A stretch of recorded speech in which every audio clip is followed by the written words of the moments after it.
à tous, merci de nous recevoir pour ce énième numéro de l'invité politique. Aujourd'hui, nous recevons Alassane Keita, secrétaire général de l'UDA. Il va nous présenter l'UDA lui-même. Donc, il appartient à un parti qui était sur les starting blocks au premier tour des élections présidentielles de 2013 au Mali. Puis au second tour, s'est rallié du côté du président Ibeka. Et donc, c'est tout naturellement que l'UDA aujourd'hui appartient à la mouvance présidentielle. Donc, Alassane Keita est sur notre plateau aujourd'hui pour débattre du thème suivant. Quels moyens pour mettre en application l'accord de paix signé le 15 par le Mali et la CMA? Bonjour Monsieur Keita. Bonjour. Alors, présentez-nous en une minute l'UDA.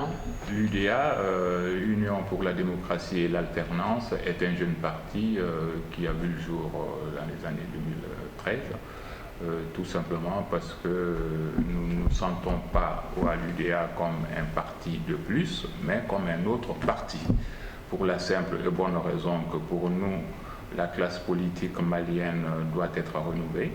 Et aussi, deuxièmement, l'UDA pose comme principe la refondation de toute l'action sociale au Mali. C'est pas un peu paradoxal que pour un parti qui se veut pour le renouveau, la refondation, s'allie avec un parti et une personnalité qui incarne quand même tout ce que vous voulez changer?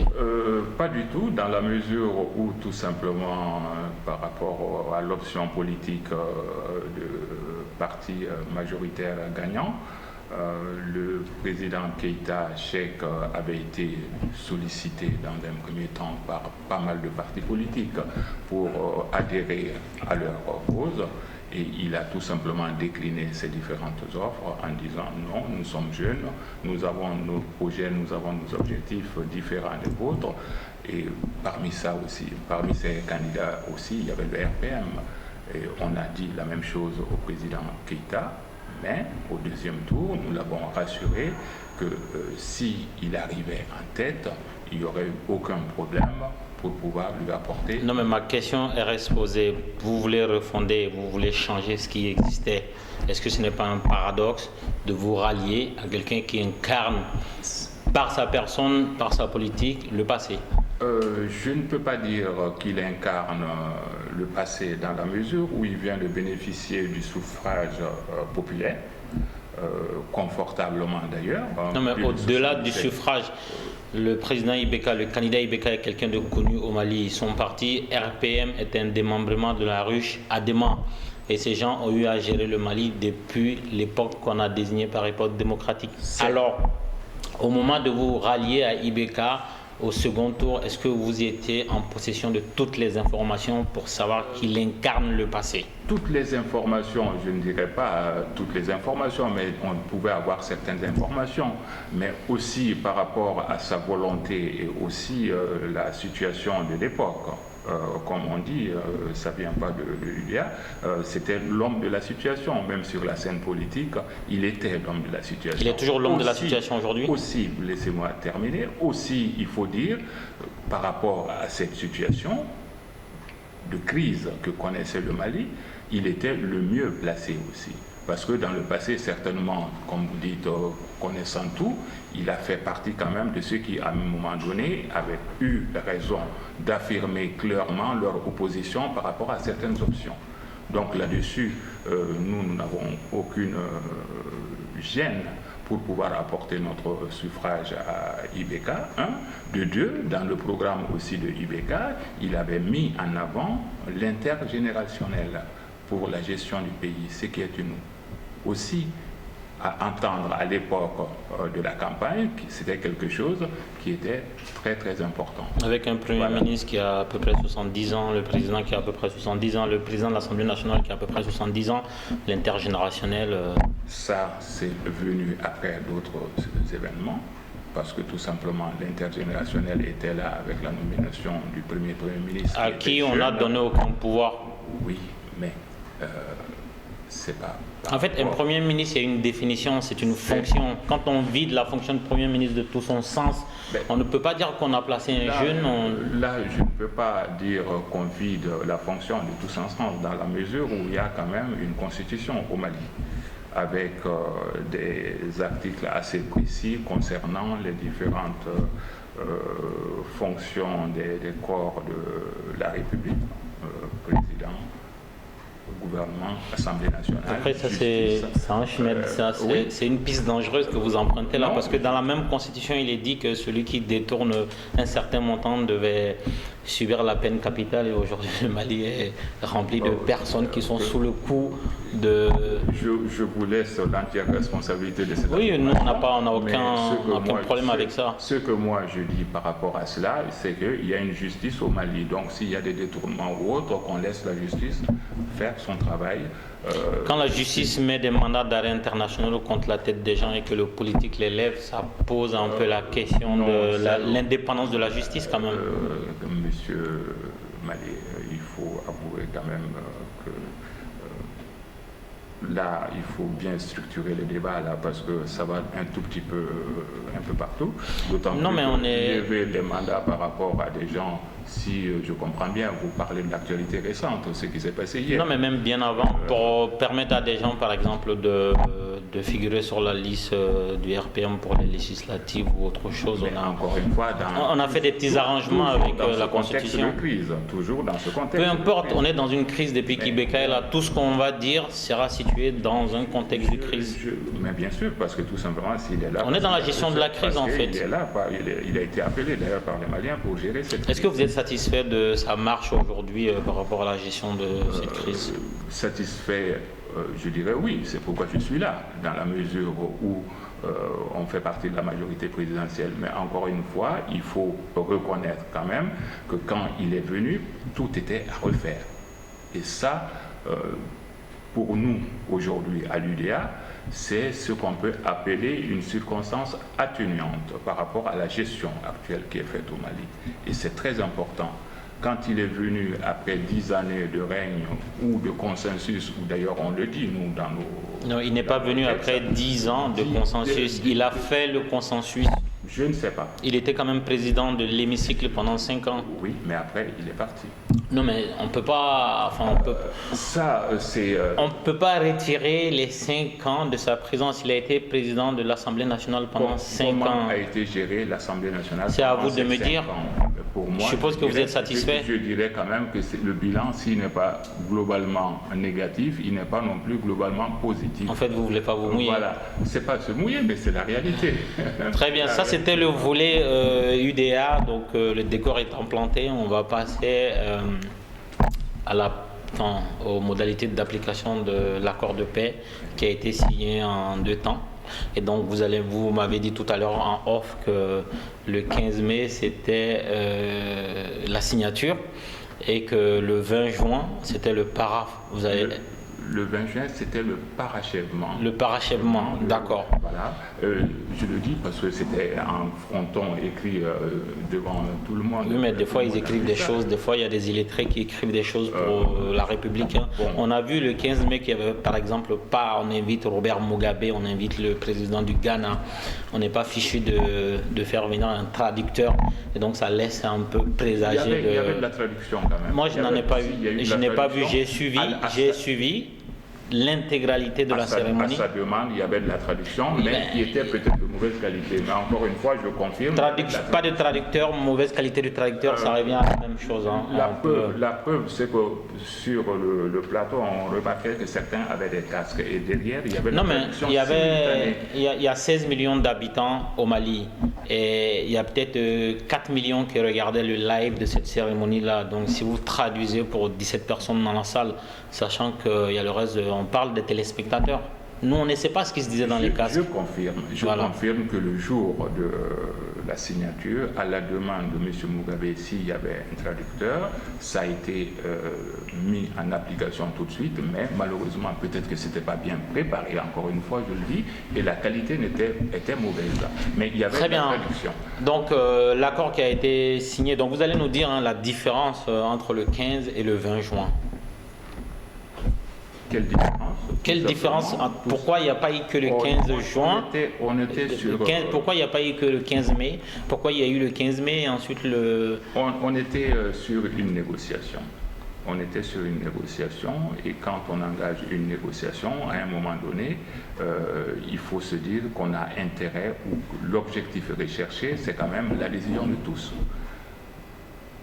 Donc, dans un état normal, ça se passe comme ça. Comment? Dans une situation normale, oui, on peut croire que ça se passe comme ça. Et ce sera plus difficile quand c'est une situation anormale. Tel était le cas. Donc, quand tout le monde s'est mis d'accord pour la date du 15 mai, avec l'accompagnement de la communauté internationale, à la dernière minute, une partie ou une composante de cette négociation s'est dit non satisfaite de tout ce qui a pu être acté et qu'il fallait lui accorder un temps de réflexion. Comme le Mali n'est pas seul dans cette situation, le Mali était obligé de se rallier à la cause ou à la demande qui est formulée par une partie pour permettre à ce groupe d'ailleurs qui fait partie de la vie malienne aussi, il faut le dire, parce que même si on peut constater qu'au sein de cette partie il y a des étrangers, mais ceux qui sont quand même en conflit sont des Maliens. C'est pour cette raison que la non-signature par pour les nommer la coordination des mouvements d'Azawad CMA, c'est pour cette raison qu'on a donné du temps de réflexion à ce groupe de reporter la date de la signature. Mais encore une fois, si vous avez été vigilant hier, vous avez vu quand même que le document qui a été apporté par rapport à la signature hier 20 juin était le même dont la place vierge était laissée par ce groupe pour signer. Ça c'est la mise en scène ça c'est la mise en scène qu'on nous a montré à l'ORTM. Je vous rappelle que c'est pas une mise en scène. Je vous rappelle que après le 15 mai, les gens se sont retrouvés encore à Alger. C'était pas pour un match de foot ou un barbecue. Ce qu'il faut retenir de cela, dans un premier temps, il avait été dit d'ailleurs par la personne ou le pays organisateur de cette d'Algérie, on va nommer l'Algérie. Il avait été dit que dans cet accord, rien ne sera modifié. Pas une seule lettre. Donc, essayez d'expliquer aux esprits cartésiens qui nous regardent. Vous et moi, nous discutons, nous faisons ce débat. Et demain, vous m'appelez, en fait, il faut refaire le débat. Mais on ne change rien à ce qui a été fait la veille. Ce qui a été fait. Parce que l'accord qui a été paraphé et signé le 15 mai est resté en l'état. En revanche, pour faire en sorte et ne pas aller sur un échec total, parce que c'est cela dont il s'agit, il fallait annexer peut-être à ce document quelques demandes supplémentaires. Donc, on est parti renégocier à Alger. Il n'y a pas eu de négociation. Ok, bon, on va trouver un autre mot. On est parti se parler à Alger. Il y a eu peut-être des rencontres. Il y a eu des rencontres. Parmi ces rencontres, d'ailleurs, je pense que tout le monde... Rencontres entre les mêmes personnes qui ont conduit pour parler. Tout le monde n'y était pas. Je pense qu'il y avait le gouvernement malien et la coordination. C'est suffisant parce que toute cette guéguerre est entre l'État malien et la... C'était une demande aussi. Voilà. Une demande aussi. Donc, il y a eu quand même un petit rabotage pour satisfaire la CMA. Mais le président Keïta avait quand même dit qu'il ne ménagerait aucun effort pour qu'on arrive à la paix. Oui, mais la paix sur le dos d'une partie aussi, je pense on va en venir. C'est-à-dire que moi, j'ai envie de vous poser la question. La ligne rouge du président Keïta, c'était quoi? En fait, qu'est-ce que la CMA, dès lors que le mouvement de coordination de l'Azawad a accepté d'aller au pourparlers, et donc il n'était plus question d'indépendance. Et une fois que c'est acquis le refus de l'indépendance, qu'est-ce que les groupes armés, qu'on appelle poliment groupes armés, ce sont des terroristes qui ont tué des Maliens, qu'est-ce qu'ils ont pu demander qu'ils n'ont pas obtenu? Mais vous avez tout dit déjà. On n'est plus sur la scission du Mali. Non, mais il n'était plus question de scission du Mali quand on allait au pourparlers. On n'est plus. Maintenant, dans les éléments que la coordination des mouvements a demandé, qu'est-ce qu'on a pu leur refuser? Parce que c'est un peu ça, il y a des concessions, il y a des choses, mais moi je ne vois pas ce que ces gens ont pu demander et que l'État malien a eu du culot à leur refuser. L'État malien est resté sur ses positions. Un, la CMA est venue à Bamako. L'accord n'a pas été signé à Alger, ça c'est un point. Deux, On ne parle plus de fédéralisme. L'intégrité territoriale du Mali reste entière. La souveraineté aussi. Il n'y a pas question de parler de changement de forme étatique. Le Mali reste un État unitaire. C'est quand même.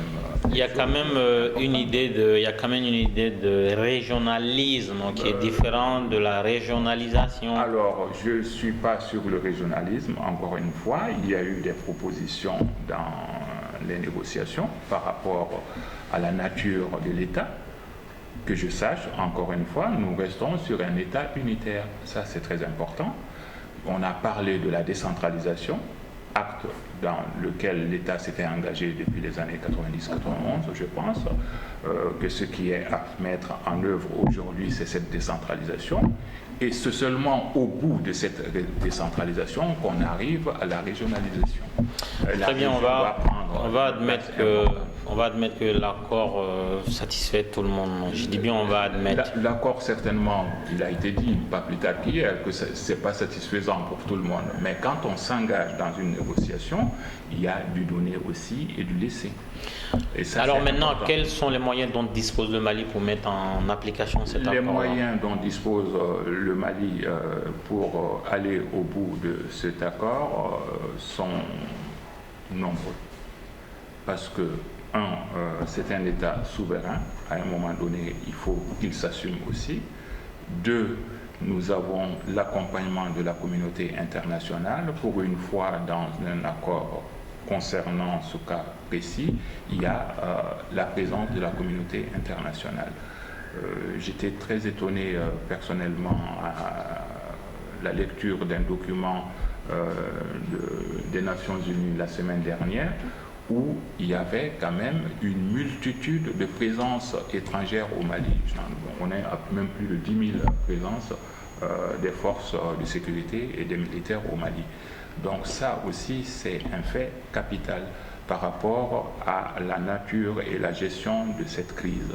Donc les moyens, certes, il va y en avoir. Déjà depuis la période de transition, je pense qu'il y a eu la conférence de Bruxelles où il y a eu les donateurs et il y a pas mal de fonds qui ont été proposés, qui ont été accordés ou qui seront accordés au Mali pour que cet accord puisse aller. Non, mais ce que je voulais dire, c'est par exemple la DDR. Des armées démobilisées. La DDR, on en parle. Et réintégrer des gens qui détiennent des armes, qui n'ont pas connu autre chose que détenir des armes. Est-ce que le Mali a les moyens de faire la DDR, sachant que l'accord de Ouaga prévoyait la DDR avant les élections? Ça n'a jamais été fait, on n'en parle pas, personne ne peut en parler. Et pire, le Mali a perdu du terrain après l'accord de Ouaga. Et donc, je répète ma question. Quels sont les moyens à la disposition du Mali pour désarmer les groupes qui détiennent des armes, les démobiliser et les réintégrer et ensuite rétablir l'administration malienne partout sur le territoire malien? Alors, le désarmement s'inscrit dans les accords et c'est bien prévu.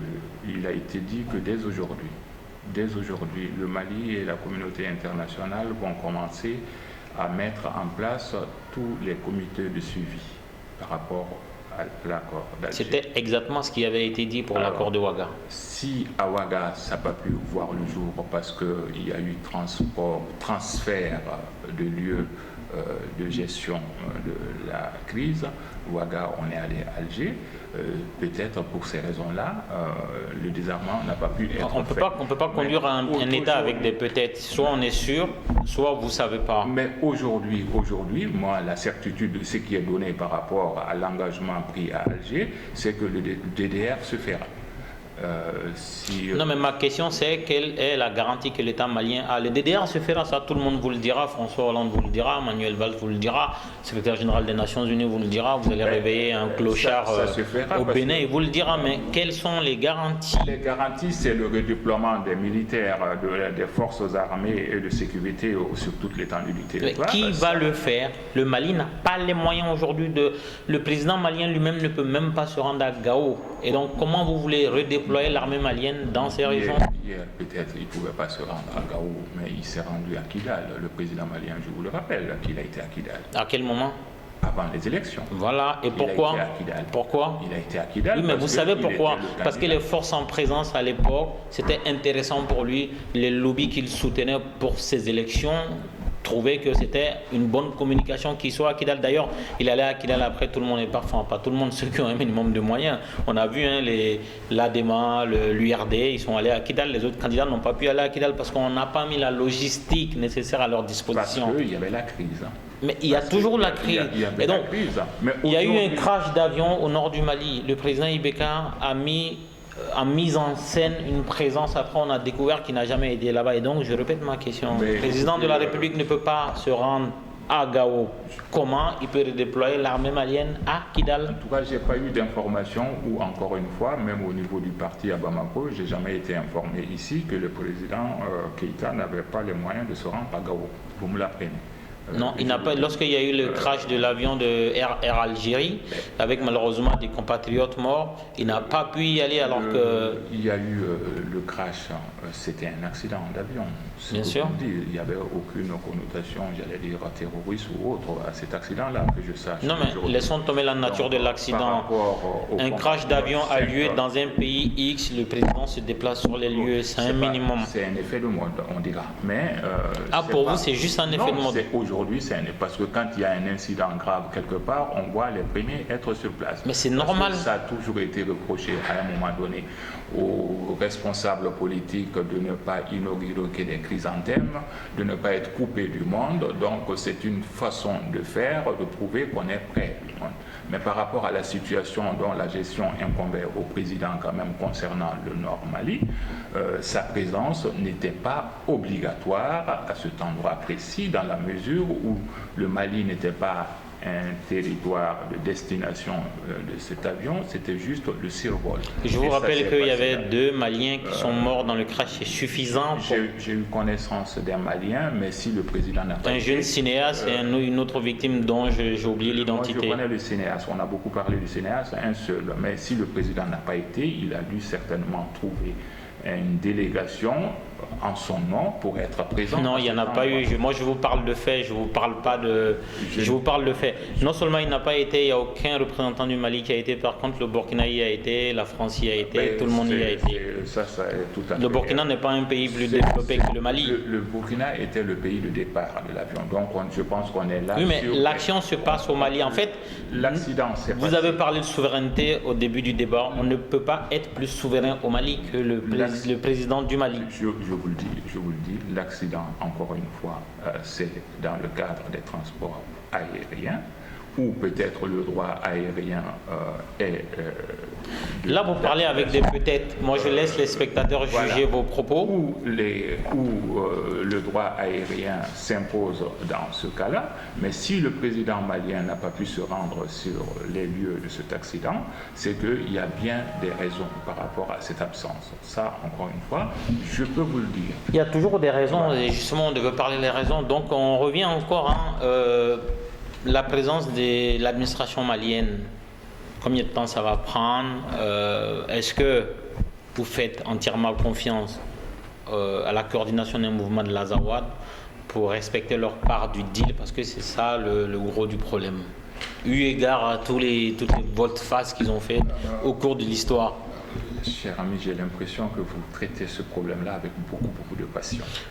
J'avoue qu'il y a un minimum de passion parce que je suis malien. Avec beaucoup de passion. Moi aussi, je suis malien. Mais à un moment donné, quand on est en responsabilité, je crois qu'il faut être capable de prendre du recul par rapport à la gestion des situations de crise. On va supposer que moi, j'y arrive pas. Maintenant, vous, est-ce que vous faites confiance au mouvement de la coordination pour respecter sa part de deal, sachant qu'on connaît le pédigré de ces gens?